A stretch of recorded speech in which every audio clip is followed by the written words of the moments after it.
Sa sandaling ito, sinabi ni Elder Boss na bagamat tumanggi siyang bumalik sa kanilang guild, nangako naman siya kay Elder Sword na susuportahan nila ang kanilang grupo dahil naniniwala siyang responsibilidad din nila na tapusin ang Dark Guild. Matapos marinig ang sinabi niya, sinabi ni Elder Sword na naiintindihan niya, at gaya ng kanilang napagkasundoan, kikilalanan na nila ang pagiging lihai-timo ng kanilang Card Guild. Sa kabilang banda, pinuri na lamang ni Leping si Elder Boss sa kanyang naging desisyon at sinabi na talagang malakas ang loob niya. Sinabi naman ni Elder Boss na hindi yun mahalaga dahil ang importante ay nasiyahan si Leping sa kanyang desisyon. Napabuntong hininga din si Yi at sinabi na magsisikap din siya para mas lalo pang bumuti ang kanyang mga kakayahan. Kasunod nito, tinanong naman ni Elder Sword ang blacksmith kung kailan lalabas ang kanyang ama mula sa seklusyon, dahil makakatulong ng malaki ang mga S-level weapons sa kanilang gagawing pakikipaglaban. Sinabi naman ng dwarf na hindi pa niya alam dahil malaki ang pangangailangan nila sa mga grinding stones, kaya ang kanyang ama ay patuloy na nagre-research upang makahanap ng kapalit nito. Matapos marinig ito, tinanong naman ni Elder Sword ang spellwriter na si Tagor kung kumusta na ang kanilang request para sa mga sandata at combat spells. Sinabi naman nito na bagamat neutral ang kanilang grupo, kung kakailanganin nila ng ilang spells, hindi iyon magiging problema. Kasunod nito, sinabi niya na ngayong nagkasundo na ang lahat sa planong ito, sa loob ng 2 buwan ay magtitipon na ang kanilang mga puwersa, at kapag nangyari iyon, susubukan nilang tapusin na ang lahat ng mga isyong kanilang kinakaharap ngayon. Pagkatapos sabihin ito, tinanong niya kung may katanungan pa. Nagtaas ng kamay si Leping at tinanong kung pwede ba siyang sumali. Medyo nagulat si Elder Sword sa sinabi niya at tinanong kung gusto ba talaga niyang sumali sa pakikipaglaban sa Dark Guild. Itinanggi naman ito ni Leping at sinabi na ang ibig niyang sabihin ay kung nagre-recruit pa ang kanilang guild, dahil gusto sana niyang sumali upang matuto ng swordsmanship. Idinagdag pa niya na bagamat matagal din siyang hindi naging aktibo, naniniwala siyang hindi pa huli ang lahat para matuto. Nang marinig ni Elder Boss ang kanyang sinabi, tinanong nito kung nagbibiro ba siya, habang si naman ay tinanong kung bakit pa kailangang mag-aral ni Leping ng swordsmanship. Sinabi naman ni Leping na si Elizabeth ang nag-utos sa kanya nito, at kung bakit niya ito ipinapagawa, kailangan nilang itanong iyon kay Elizabeth. Nang marinig ng dalawa ang pangalan ni Elizabeth, na ngayon ay masayang kumakain ng puding, biglang kinilabutan ang mga ito at sinabi na hindi sila mangangahas na itanong iyon, at sa kanilang palagay ay tama lamang ang iniutos ni Elizabeth. Si Elder Sword, nang marinig ang sinabi ni Leping, ay sumagot na wala iyong problema sa kanya, ngunit sinabi rin niya na maraming klase ng swordsmanship. Kaya gusto niyang malaman kung anong level ng magic ang taglay ni Leping. Nahihiyang sinabi ni Leping na noong huling sinukat ang kanyang magic power, nalaman niyang ito ay napakababa, kaya sa kanyang palagay ay wala siyang talento para dito. Nang marinig ito, sinabi ni Ash na kung hindi mahusay si Leping sa magic, wala ring paraan para matuto siya ng mga teknik ni Elder Sword, dahil nangangailangan iyon ng mataas na antas ng magic power.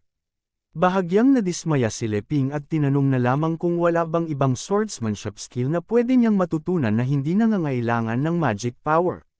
Sumagot naman si Elder Sword at sinabi na mayroon, ngunit isang tao lamang ang nakagawang magmaster nito, at iyon ay ang kanilang presidente, ang Sword Saint. Sinabi rin niya na kung matatagpuan ni Leping ito, walang duda na tuturuan siya nito. Sumang-ayon dito si Elder Boss at sinabi na sa kanyang palagay, ang tanging kwalipikadong magturo kay Leping ay ang Sword Saint. Sa kabilang banda naman, si Leping, na ngayon ay umiiyak, ay sinabi na lamang na naiintindihan niya ang kanilang ibig sabihin, ngunit sa loob-loob niya, iniisip niyang matagal nang nawawala ang Sword Saint at paano niya ito makikita, dahil sila nga ay hindi ito mahanap. Kaya isa lang ang ibig sabihin nito, iniisip nila na hindi siya karapat-dapat turuan ng kanilang swordsmanship. Habang iniisip niya ang mga bagay na ito, biglang nagsalita si Tagor at nagmaterialize ng isang aklat sa kanyang kamay. Kasunod nito, nagsimula siyang magsulat dito at ang kanyang isinulat ay kalaunang nagmaterialize sa isang spell. Sinabi ni Tagor na sa kabutihang palad, mayroon siyang isang sword skill na nakarecord sa spell na ito, kaya umaasa siyang makakatulong ito kay Liping. Natuwa naman si Liping matapos tanggapin ito at tinanong kung paano ito gamitin. Sa kabilang banda, si Elizabeth na ngayon ay tapos ng kumain ng kanyang puding, ay sinabihan ni Liping na mayroon siyang natanggap na spell mula kay Tagore na naglalaman ng isang swordsmanship skill. Nang marinig ito ni Elizabeth, sinabi niya na katatapos lamang niyang kumain ng paborito niyang puding, at kailangan na agad niyang magtrabaho. Pagkasabi nito, dinurog niya ang basong hawak niya at kasabay nito, biglang sumabog ang katawan ni Tagore at tumalsik ang ilang lamang loob nito patungo kina Elder Sword at Blue Sword, na kanilang ikinagulat. Matapos mangyari ito, sinabi ni Elizabeth na natapos na ang pagdurog niya sa isang insekto na nag-aakalang matalino ito. Samantala, sa isang disyerto, makikita ang ilang pagsabog na nagaganap. Kasunod nito, mula sa huling pagsabog ay makikita ang isang babae na lumipad mula dito. Kasunod nito, sinabi niya sa kanyang kalaban na huwag na siyang magtago at lumabas na. Ang babaeng ito pala ay walang iba kundi ang Sword Saint na si Chi-Chi ng Sword Saint Guild. Samantala, ang kanyang kalaban na ngayon ay nag-uumapo sa itim na enerhiya ay tinatanong ang Sword Saint kung ano ang kanyang problema at bakit siya patuloy na ginugulo nito. Tinawag naman ng Sword Saint ang kalaban niyang ito na si Elder Axe at sinabihan siyang kailangan na niyang parusahan dahil sa pagtraidor sa kanila at pagsali sa Dark Guild. Kasunod nito, sa isang kumpas ng kanyang kamay, nagpakawala siya ng isang atake patungo kay Elder Axe, na kalaunan ay nagdulot ng malaking pagsabog sa lugar. Si Elder Axe naman, ay kasalukuyang pinipigilan ang atakeng ito gamit ang kanyang malaking palakol, ay biglang binigay ang kanyang buong lakas upang depensahan ito, at kalaunan ay nakagawa pa ng isang counter-attack patungo sa Sword Saint. Ngunit madali lang itong naiwasan ng Sword Saint. Sa halip na madismaya sa nangyari, tumawa pa ito at sinabi na habang nagiging perpekto ang pagsasanib niya sa kanyang sandata na Demon Burial, lalo namang nababawasan ang pagiging banta ng Sword Saint sa kanya. At kapag nagpatuloy pa ito, magiging pagkakataon naman niya para siya naman ang umatake. Nakiusap naman ang Sword Saint sa kanya at sinabing gumising na sa katotohanan, dahil kung magpapatuloy siya, tuluyan siyang makokontrol ng kanyang sandata at masasakop nito ang kanyang katawan. Habang unti-unting nagbabago ang katawan ni Elder Axe, sinabi nito na wala siyang pakialam kung mawala siya sa sarili, dahil matapos niyang maramdaman ang kapangyarihang dumadaloy sa kanya ngayon, nalaman niyang ang pagkawala sa sarili ay isa na lamang malaking pribilehiyo. Habang patuloy itong nangyayari, nakiusap pa siya sa kanyang sandata na tuluyan ng kontrolin ang kanyang katawan. Pagkasabi nito, biglang, nagkaroon ng umbok ang kanyang katawan, at kalaunan, ang kanyang matipunong katawan ay napalitan ng katawan ng isang babae. Kasunod nito, maging ang kanyang boses ay nagbago at naging pambabae na rin. Sinabi niya na sa wakas ay nakalabas na siya at binanggit din niya na maghihiganti siya sa taong nag-abandona sa kanya. Matapos tuluyang mapalitan ang kanyang buong katawan ng isang sexy na babae, nahulog na ang kanyang mga damit. Pagkatapos ng pagbabagong ito, ulo na lamang niya ang hindi napalitan, kaya nagkaroon siya ng kakaibang itsura. Ngunit hindi niya ito pinansin at sa halip, sinabi niya sa taong nag-abandona sa kanya na kahit saan pa ito magpunta at magtago, mahahanap niya ito. Nang makita niya ang nangyari kay Elder Axe, sinabi niya na isa itong gunggong dahil tuluyan na itong nakokontrol ng Dark Gear. Tumawa naman si Elder Axe at tinanong kung ang tinutukoy ba nito ay ang bagay na nasa kanyang dibdib. Pagkasabi nito, sinimulan niyang tanggalin ang Dark Gear mula sa kanyang katawan at sinabi pa na masyado siyang minamaliit nito. Ayon kay Elder Axe, kung ikukumpara sa kanyang pagkamuhi, ang dark power na nagmumula sa Dark Gear ay napakaliit. Habang tinatanggal ang Dark Gear, kasabay nitong natanggal ang kasalukuyan niyang mukha at napalitan ito ng mukha ng isang babae.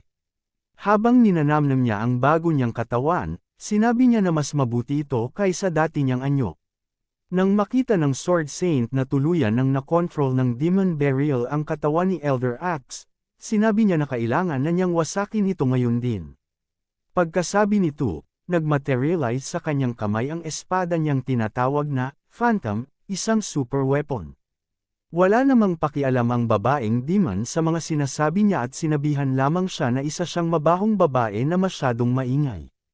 Habang sinasabi pa nito na lumapit siya sa kanya, bigla namang lumitaw ang Sword Saint sa likod niya at nakapagsigaw na ng kanyang atake. Matapos nito, nagkaroon ng malaking uka sa kanilang kinatatayuan. Sinabi ng Sword Saint na ngayong patay na si Elder Axe, wala nang puwang para magpakita ng awa at tatapusin na niya ang laban. Ngunit matapos niyang sabihin ito, biglang nagkaroon ng crack ang kanyang espada at kalaunan ay nagulat siya nang ang kanyang super weapon ay bigla na lang nawasak. Nang makita ito, ngumiti ang Burial Demon at sinabi na noong una ay hindi siya nakaiwas sa atake ng Sword Saint dahil nag-a-adjust pa siya sa kanyang katawan. Gayunpaman, nasaktan pa rin siya, kaya pinupuri niya ito sa bagay na iyon, ngunit tinanong din niya kung mayroon pa bang ibang kayang gawin ang Sword Saint. Nagkaroon ng seryosong ekspresyon ang Sword Saint dahil ang kanyang paboritong sandata, na napakatibay at malakas, ay nagdulot lamang ng maliit na pinsala at nawasak pa sa atakeng iyon. Nang mapansin ng Demon Burial na hindi nagsasalita ang Sword Saint, sinabi niya na sisimulan na niya ang kanyang warm-up, kaya maghanda na ito. Habang ginagawa niya ito, nagalit ang Sword Saint at sinabi na napakayabang nito, kaya naglabas siya ng isang scroll sa kanyang kamay. Mula dito, lumabas ang dalawang bagay at ginamit niya ang kanyang kakayahan na weapon fusion para pagsanibin ang kanyang stalactite spear at insect scythe na parehong super weapons. Ngunit hindi pa dito natatapos, dahil pagkatapos magsanib ang dalawang super weapons, naglabas pa siya ng dalawa pang sandata, ang Thalhocane at ang explosive knife, na parehong super weapons din. Sa sandaling ito, ginamit niya ang kakayahan ng isang sandata, ang Summon Distort Space, upang mas palakasin pa ang pinagsanib na sandata.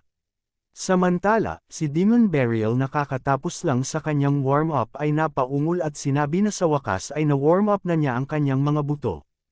Pagkatapos niyang sabihin ito, ang scroll na inilabas ng Sword Saint kanina ay naglabas ng mga sapot na pumalibot sa Demon Burial upang wala itong mapuntahan.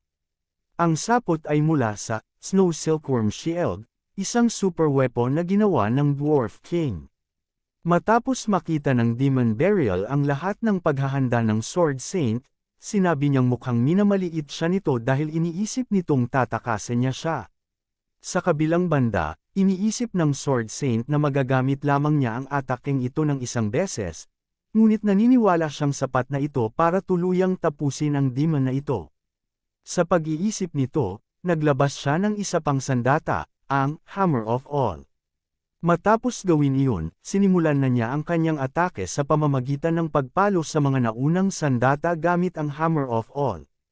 Dahil dito, nabuo ang kanyang pinakamalakas na kakayahan, ang Arrow of Destruction, na mabilis na lumipad patungo sa demon. Nang makita ng babaeng demon ang papalapit na atake, ngumiti lamang siya at pagkatapos ay ginamit ang kanyang kakayahan na Splitting Cut. Matapos gawin ito, agad niyang nawasak ang mga sapot na pumipigil sa kanya at lumipad patungo sa paparating na atake, na madali din niyang nawasak. Kalaunan, lumipad ito patungo sa kinaroroonan ng Sword Saint. Nang makita ito ng Sword Saint, naramdaman niyang kung tatanggapin niya ang atakeng ito, mahahati ang kanyang katawan sa gitna. Kaya ginamit niya ang kanyang kakayahan na Abyss Magic 7 Guard Swords. Matapos gawin ito, nabuo sa harapan niya ang 7 espada upang pigilan ang paparating na atake. Ngunit hindi gaya ng inaasahan, nagawa pa rin itong wasakin ang kanyang depensa at direktang tumama sa kanyang katawan, at agad na nagwasak ng kanyang mga kasuotan, at kalaunan ay nagpabagsak sa kanya sa disyerto hanggang sa tuluyan siyang mawalan ng malay. Nang makita ng demon ang kanyang ginawa, tumawa ito at sinabing walang silbi ang kanyang mga paghahanda. Sinabi pa niya na matapos ang kanyang warm-up, sisimulan na niya ang kanyang totoong trabaho. Pagkasabi nito, itinaas niya ang kanyang palakol at ginamit ang kanyang mga mata upang hanapin kung saan nagtatago ang taong nag-abandona sa kanya. Matapos gamitin ang kanyang kakayahan, agad niyang nakita sa malayong lugar ang bahay ni Liping, at nakita niya ang kanyang target na papasok na sa loob ng bahay. Matapos malaman ang kinaroroonan ng kanyang target, Ngumiti siya at sinabi na maghintay lamang sila dahil papunta na siya doon. Samantala, sa bahay ni Liping, kasalukuyang binuksan ni Elizabeth ang TV at pagkatapos ay naupo sa sofa habang nanunood. Matapos gawin ito, kumuha siya ng makakain at sinabi na mas mabuti talagang manatili sa bahay dahil bukod sa naka-aircon, wala siyang ibang gagawin kundi manood ng TV at kumain ng mga chips. Sinabi niya kay Leping na magandang ideya talaga na ipaubaya sa kanya ang nakaka-stress na pagsakop sa mundo. Si Leping naman, na nanghihina na dahil sa matinding pagod, ay sinabi na ang pagsakop at pamumuno sa mundo ay hindi talaga para sa kanya dahil hindi lang ang kanyang katawan ang pagod, maging ang kanyang pag-iisip ay pagod na pagod din tuwing lumalabas sila. Sinabi naman ni Elizabeth na hindi siya pwedeng mag-back out at dapat niyang tuparin ang kanilang napagkasundoan. Sinabi rin niya na hindi dapat mag-alala si Leping dahil tutulungan niya ito sa mga bagay na ito. Nang marinig ito, naiinis na sumagot si Leping at sinabi na kung gusto talaga ni Elizabeth na tumulong, sana sinabi niya kung ano ang kanyang gagawin, tulad ng ginawa niya noong huli silang lumabas. Hindi naman pinansin ni Elizabeth ang sinabi ni Leping at nagsalita na masyado siyang reklamador. Ang tinutukoy ni Leping na ginawa ni Elizabeth ay noong pinasabog niya ang spellwriter hanggang ito ay naging parang giniling na karne. Noong mga sandaling iyon, agad na nagpanik si Elder Sword at inutusan ang lahat na maghanda. Agad namang inilabas ni Ash ang kanyang sandata, habang sina Annie at Hannah ay inilabas din ang kanilang mga espada, handa ng umatake. Maging si Blue Sword, na sugatan pa rin, ay naglabas ng kanyang kakaunting sword key dahil ito na lamang ang natitira sa kanya. Hindi naman nagpanik ang lasanggerong blacksmith, bagkus ay tumawa pa nga dahil sa nangyari sa spellwriter. Sinabi pa niya na mukhang magiging masaya ito, kaya dapat panoorin niya ang susunod na mangyayari. Si Elder Boss naman, matapos makita na tila magsisimula na ang isang gulo, ay pilit na pinapakalma ang lahat. Pagkatapos ay magalang siyang nakiusap kay Leping na ipaliwanag ang sitwasyon. Si Leping naman, na natulala pa rin sa nangyari, ay iniisip kung paano niya ito ipapaliwanag dahil wala rin siyang ideya kung bakit ginawa iyon ni Elizabeth.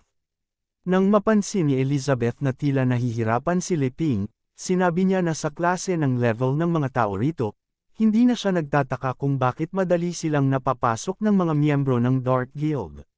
Tinanong ni Leping kung ano ang ibig sabihin ni Elizabeth. Sinabi ni Elizabeth na ituon nila ang kanilang pansin sa bagay na kanyang inihagis. Matapos itong gawin, sumenyas siya gamit ang kanyang daliri at binanggit ang isang salita. Kasunod nito ay biglang nagbago ang anyo ng spell na ginawa ng spellwriter, hanggang sa tuluyang lumitaw mula dito ang isang nilalang. Nang makita ito ni Elder Sword, namangha siya at tinanong kung isa ba itong klase ng parasite.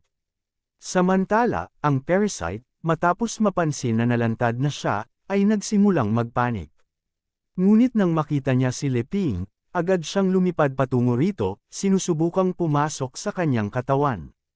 Bahagyang nagulat si Leping sa pangyayari, ngunit bago pa tuluyang magawa ng parasite ang kanyang plano, nakita ito ni Elizabeth at ginamit ang kanyang kakayahan. Pas ng kanyang daliri, napisa ang parasite, at kasunod nito, maging ang katawan ng spell. Writer ay unti-unti nang naglaho. Nang mapansin ito ni Ash, sinabi niya na maging ang katawan ng dalawa ay binubuo rin ng spell techniques. Sinabi naman ni Anna na kung maging ang malalaking tao tulad ni Tagore ay sumali na sa Dark Guild, hindi na nakapagtataka na marami pang tao ang tumatanggap sa kapangyarihang ito. Sinabi rin ni Hannah na ito marahil ang dahilan kung bakit maraming miyembro ng Dark Guild ang nakakalusot sa kanilang sword purification. Habang nag-uusap ang mga ito, sinabi ni Elizabeth na kahit ano pa ang isipin nila, malaki ang ipinagkaiba ng teknik na ginamit ng spellwriter sa mga simpleng gears na nakikita nila noon. Sinabi rin niya na kung hinayaan nilang makapagsagawa ang spellwriter ng malaking teknik laban sa kanila, marahil ngayon ang lugar na ito ay isa ng pugad ng mga demonyo, at kung mangyayari iyon, nakakahiya iyon para sa kanila. Si Leping naman, na naaalala pa rin ang parasite, ay nanginginig na tinanong si Elizabeth kung masakit bang mangagat ang parasite na iyon. Samantala, si Elder Sword ay tinanong si Elizabeth kung paano niya nadiskubre ang tungkol sa parasite na iyon. Ngunit sa halip na sagutin, ngumiti lamang si Elizabeth at sinabi na wala na siyang pakialam doon. Tila naaasar si Elder Sword sa paraan ng pagsagot ni Elizabeth, kaya nagsimula itong tumawa at sinabi na bagamat hamina nga ang kanilang Sword Saint Guild, hindi pa rin sila pwedeng baliwalain ng ganoon. Nagsimula namang magpanik si Elder Boss dahil iniisip niya na magiging masama ito. Dahil kilala niya si Elder Sword bilang masyadong sensitibo pagdating sa kanyang pride, at dahil hindi niya alam ang tunay na pagkakakilanlan ni Leping at ng Demon Queen, marahil iniisip ni Elder Sword na mas mababa ang mga ito kaysa sa kanila. Dahil sa pag-iisip ng mga bagay na ito, sinubukan ni Elder Boss humingi ng tulong kay Leping upang ipaliwanag ang nangyayari. Ngunit iba sa kanyang inaasahan, sinabi ni Leping na hindi niya maipapaliwanag iyon, dahil wala rin siyang alam tungkol dito. Sa kabilang banda, si Elizabeth, na nagsasawa na sa ganitong klaseng sitwasyon, ay kinuha na ang braso ni Leping at sinabi na sumama na ito sa kanya dahil aalis na sila, at oras na rin para sa kanyang tsaa. Wala nang nagawa si Leping kundi humingi ng pasensya kay Elder Boss at sinabi na hanggang sa susunod na lamang nilang pagkikita. Si Elder Boss naman, na napanganga at nais silang pigilan, ay nag-alala na kung aalis sila nang hindi ipinaliwanag ang mga nangyari, baka siya naman ang pagbalingan ni Elder Sword. Iniisip niyang baka kahit bumalik pa ang Sword Saint, hindi na maayos ang sigalot na ito. Ngunit ang lahat ng pagtatangka ni Elder Boss ay natigil nang tingnan siya ng masama ni Elizabeth at tanungin kung may sasabihin pa ba siya. Sa sandaling ito, wala nang nagawa si Elder Boss kundi manginig sa takot at takpan ang kanyang bibig. Nang tuluyang lumabas sina Leping, wala na siyang nagawa kundi magpaalam sa kanila at hayaan silang umalis. Samantala, si Elder Sword, na halatang bad trip pa rin, ay tumayo at sinabi kay Ash na sumunod sa kanya patungo sa South upang imbestigahan ang dalawang ito. Abangan ang susunod na kabanata. Maraming salamat sa lahat ng mga nanood at kung hindi ka pa nakasubscribe ay pindutin mo na ang subscribe, at idamay mo na rin ang like, share, at notification bell para updated ka sa bagong mga kabanata ng series na ito. Salamat!